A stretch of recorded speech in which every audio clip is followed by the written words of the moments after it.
শুভ দুপুর বন্ধুরা। আজকে সানডে, তো আজকে দেখো কি কি মেনুতে ছিল। তো আজকে বানিয়ে নিয়েছিলাম চিংড়ি মাছের মালাইকারি। এই চিংড়ি মাছের মালাইকারিটা খেতে তো দারুণ লাগে। আর তোমাদের কাদের কাদের ভালো লাগে অবশ্যই কমেন্ট করে জানাবে। কালারটা দেখেছো বন্ধুরা, কি সুন্দর এসছে। আর করেছিলাম ভাত। ভাত তো করতেই হবে, দুপুরবেলা ভাত না হলে আমাদের বাঙালিদের চলে না। তো যাই হোক, ভাতও করে নিয়েছিলাম। আর এখানে করেছিলাম ক্যালবাট মাংস।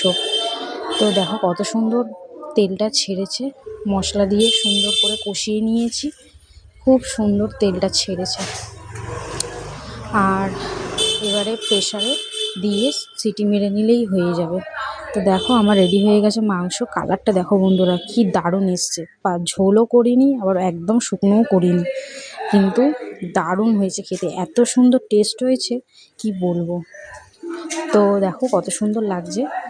মেনুটা ভালো লাগলে অবশ্যই একটা লাইক কমেন্ট করে দেবে। টাটা।